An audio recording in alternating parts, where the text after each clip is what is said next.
Today, our special guest, who will be joining us in just a few minutes, will talk about the importance of having businesses inspired and encouraged in the middle of this package.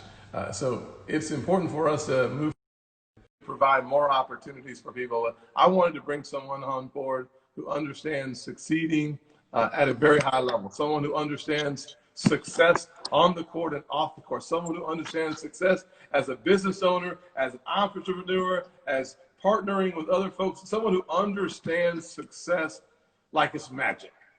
My special guest today,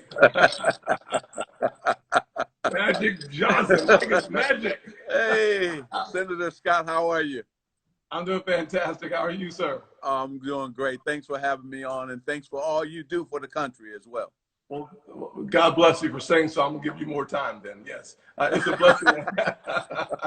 It's a blessing to have you on today. And I know we're going to talk about business. We're going to talk about the $100 million commitment that you and partners made to make sure that women-owned businesses and minority-owned businesses would have access to the critical margin to keep their businesses open and keep their employees on the payroll. But I can't go there first. Okay. So okay. If you will indulge me for just a minute or two. All right. I have watched a lot of Magic Johnson basketball. I watched 5 championships, Magic Johnson basketball. So it would be inappropriate for me to start a conversation where my heart is not. Okay. So right now, my heart is asking really powerful questions, but not about COVID-19 yet. Okay. Not about small business yet.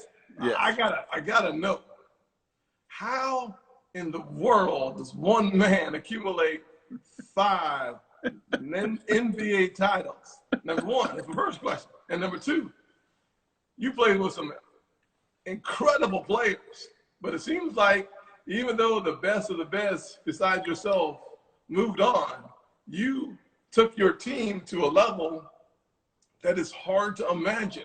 So tell me, I'm trying to put a team together too.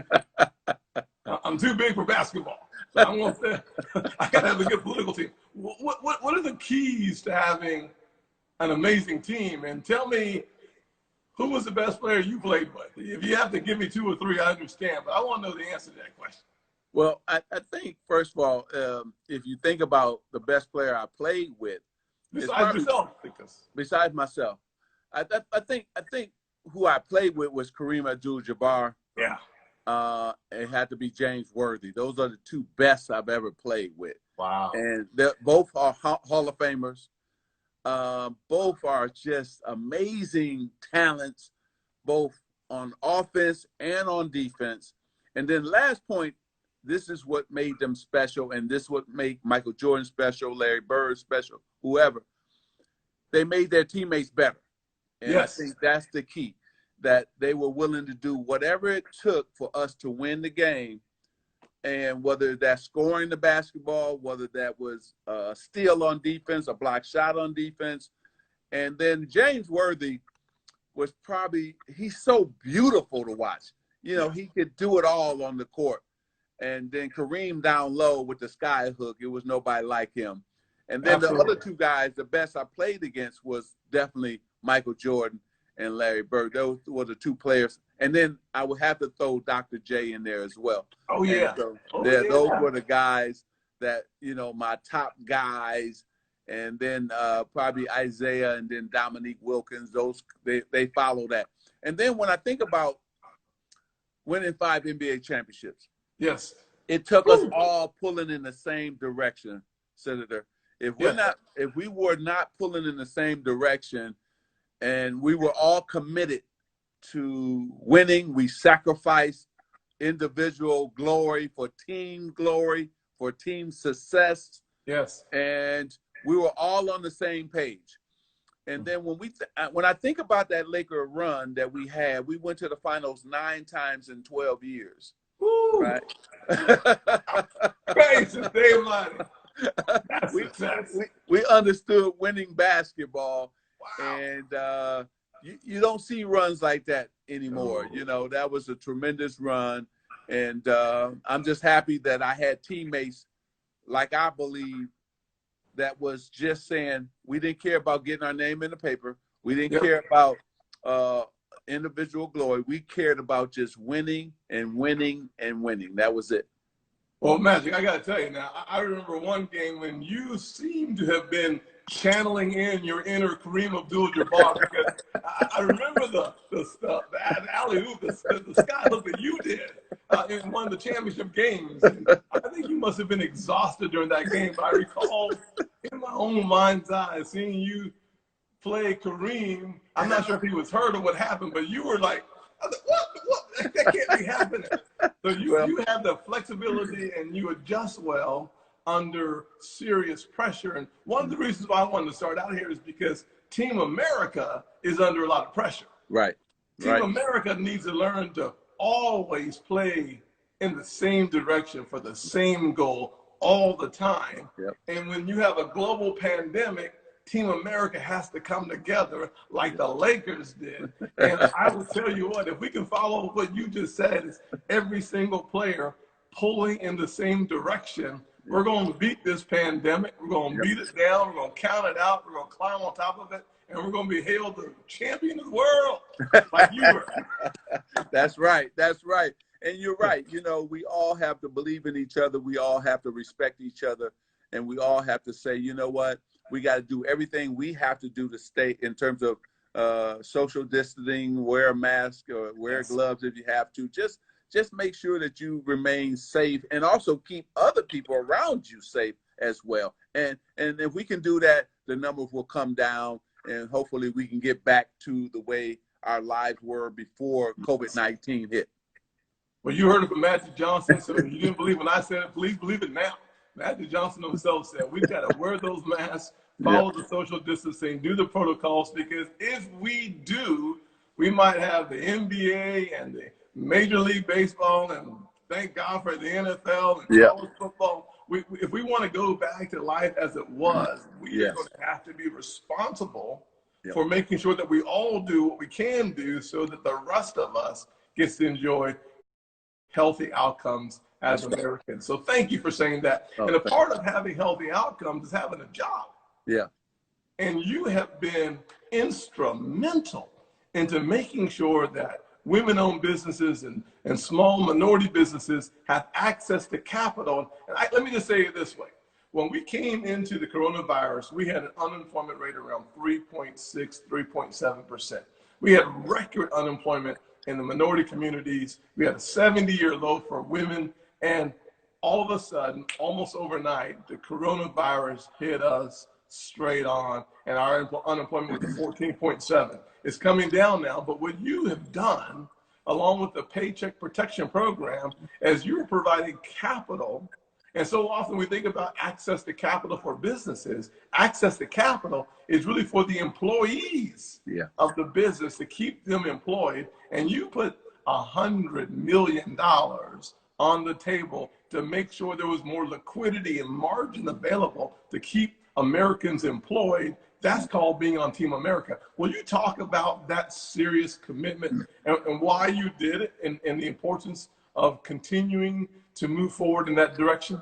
Well, Senator Scott, you know, it's important that, you know, all businesses, especially these minority-owned business owners, are able to keep their doors open because these businesses are important to those who live in the inner cities in urban America, right? Yes. Because they supply products and services and goods that we need. And if we go around and think about those clinics that are there, because a lot of minorities can't afford or are uninsured that are Black and Latino, so they can't go to the hospital. So those clinics that are sitting right in our community is important to them. Those stores that been there for years, you know, those mom and pop stores are important to them. Those laundromats are important. Those cleaners are important to them. And restaurants are important to them. So they employ people as well. And that's what we forget. And so we want to make sure that they keep those 5, 10, 15, 20 employees that they have. And so that's why the loans were important. I said, hey, they've been there for a long time. They pay their taxes like everybody else. but they needed a little help. And maybe they didn't have the relationship with the banks like other companies have. Yeah. And so, or with the credit union that other companies have. So I wanted to make sure they have access to the capital that you were just talking about, and so that they could keep their doors open and know that they've been a pillar of our community too. See, when we see people who look like us own businesses, that also inspires the young people to say, wow, if he has a clothing store or if he has a grocery store, I can do the same thing. And that's very, very important. But it can work opposite. If they had closed their doors, now that young person is sitting there saying, oh, I guess I can never own a business because look what happened to them, you know. So it's really important that we keep these doors open. We keep these minority firms going. And whether that's a tax company, whatever the company is, keep their doors open and keep their employees. That's the key right there. Keep their employees. Well, one of the things I've learned through having run a couple of small businesses myself is so often you recruit from where you're from. Right. And so when I opened my businesses, I recruited from the same neighborhood I grew up in and saw talent that was being bypassed by others. I said, wait a second, I am now an owner. I can bring people in and teach them the trade, and then they move to different parts of the city and parts of the states, and then frankly, out of the state. Now, some of my former employees are now business owners themselves, modeling the behavior they saw. Now they're doing better than I did. I wish I'd have known how to do what they're doing. They're doing better than I did, but I am amazed at how many people, you just give them a way forward. They don't want a handout. Show them the way forward. And the most amazing things can happen, even in the midst of a pandemic. And that's really important because hope. We're looking for hope, Magic, in so many ways. And you've had some hard times. And I will tell you that the fact of the matter, when you were losing some of those championships, you came back with the kind of strength and the intensity that allowed you to become an NBA champion again with different teammates. And so I'm trying to weave in to the conversation the importance and the parallel universes on the court and off the court. When you're in a crisis and when you're out of the crisis, you always have to be more focused during the playoffs than you do during the regular season. For America, the pandemic, it's the playoffs. Yeah, there's no question about it. We have to be more focused. We don't want those numbers to rise. We want those numbers to go down, right? And so we all have to do our part to make sure that happens. And then while we're doing that as well, we want to make sure our neighbors are okay. And you know, that we've always been about that. We not only take care of ourselves, but we also take care of our neighbors. And that's so important as well. And I think I want to get back to something you said. See, you gave an opportunity to those people who came and worked for you. Yes, sir. So they were able now to take care of themselves and their families, right? Right. But they also were proud of the fact that they were working for, it wasn't Senator Scott at that time, but it was the entrepreneur, Mr. Scott, right? Or and just so him. Yes. that allowed them to dream and say, wow, man, I'm working for a man who looks like me, who have achieved success. Now, because of that, maybe I can achieve some success as well, because you gave them the tools to start their own business. Because without you, that doesn't happen. Well, they did it. They've done really well. One of the things that I think about in the middle of the pandemic, we've had so many challenges and a lot of social unrest. And one of the things I always look for is a silver lining, and seeing communities come together and help each other is such a critical part of it. And when I was in business, I had a guy, he was just a landscaper, a guy named Al Jenkins was my mentor. And Al Jenkins was the South Carolina Minority Businessman of the Year. And he taught me to always work harder than you're paid to work. He said, always go low profile. In other words, don't spend and show everything you make. Put some away for a rainy day. And if you do just a few basic disciplines every single day, life starts moving in the right direction, to include taking care of your health. Because in the middle of a virus like we have today, you're working out and doing the things that sometimes we take for granted because we're all isolated. I think it's really important for us to be out there getting exercise, because those positive adrenaline, the adrenaline in your system is not Yep. positive or negative. It's just adrenaline. Adrenaline Yes. in your system makes a huge difference in your healthy outcomes long term. And I believe it could help us fight back the virus as well. I think you're absolutely right. That's what I've been doing, and my wife as well. My wife, Cookie, we've been doing that every single day, even if that's just walking around the block or down the street. And then, especially those who are minority, we already have enough health issues that we're dealing with within our community. You know, high blood pressure, HIV and AIDS, on and on and on. So we really have to take care of ourselves when we already have these health issues, and here's COVID-19. So we're going to have to really, like you said, make sure we take care of ourselves, make sure we're eating good, make sure we get the exercise, because that exercising will also not only keep your weight down, but also is good for your mind. It's just like, wow, it's a relief to say, wow, that was good. I feel better because I just took that walk. Or if you got a bike at home or a treadmill or even a bicycle just to get out and go around the corner and ride your bike, it's really good for you. Well, Matt, you make a very good point there, and I'm not going to keep you much longer, but let me just emphasize what you just said. The fact of the matter is that for the African-American community and so many minority communities, Hispanics, I hear the same thing from my friends in Alaska, the Native community. Yep. We have so many morbidities, whether it's high blood pressure, a little sugar. If you take a pill, you got to get up the hill. So literally, we have to get out there and make sure that we as a nation are exercising and doing everything in our power to keep ourselves healthy. But what you said, which was really important, is that your health and your exercise contributes to your mental health. Yep. And if we're not careful, as we see so many people isolating, that can be depressing.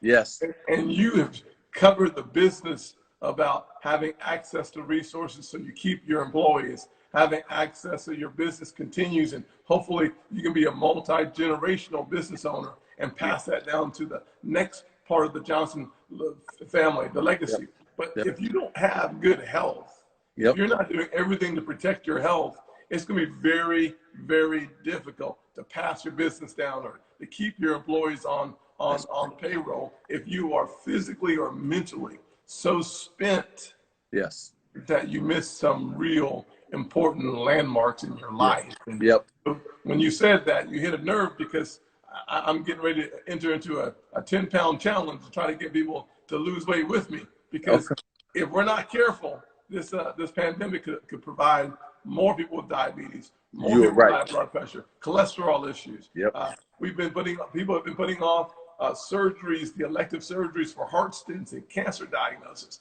There's a lot that we need to address, but I want us to do it as Team America. And factually, what you have done and said today is so important for so many people who are looking for a reason to be optimistic. So last question for you, Magic. All right. Give me some hope. Something good that's coming forward. What can we look forward to? Well, I think that, listen, first of all, don't forget to pray and don't forget to have a positive mindset and a positive attitude, even during all this. When this first hit, I don't know if it's 4 or 5 months now, from the first day, I still have a positive mindset and attitude. Yes. I know that we're going to be okay. I know that, we're going to drive the numbers down. I know that we've going to save businesses. I mean, with the 100 million, we've already saved well over 5,000. Wow. And so I think that what we have to do now is continue to be positive in a tough situation. Yes. Continue to say, hey, things are going to be fine, but I have to do my part, right? I have to do my part in my household. And if I do my part, then everybody else will hopefully do their part. And Absolutely. And then, Senator Scott, the things that you talk about, that, people should join you in losing that 10 pounds. That would be great. See, we need something like that right now, just to grab on to that's good for us. So you're talking about something that's going to be good for people. So please, if I can say one thing out there, make sure you stay in prayer, and then make sure that these 10-pound challenges, if you can't get with Senator Scott on his, create one for yourself and your friends and your family, right? That would be great for you to say, hey, dad, mom, brother, sister, uncle, aunt, or in the South, auntie. You know the word. You know the word. And we've done that in my family. We've always said, okay, we're going to lose some weight and we're going to stop eating meat for a week. Right. And so we're going to do this. We're going to do that. And we did it as a family, and it worked out great. So I would say this. I've stayed in prayer, and Cookie and I, we prayed together, and we said things are going to get better because this country has always weathered storms, and we will weather this storm as well. Well, I love that. Thank you so much, Magic, for joining us today. Let me just reiterate what he said. A family that prays together stays together, number one. And number two, get up and lose some weight. That's what I'm going to do. I'm going to put forth the 10-pound challenge. I just came up with it while I was talking to you. So, oh, wow. Now I've committed myself publicly to losing 10 pounds. And I'm committed too. I'm going to be on it myself. All right. Join Magic and Tim for the 10. The magic 10 pounds gone. God bless you, Magic. Let's do it. God bless you too. Yes, sir. Take care. Thank you. Yes, sir. All right.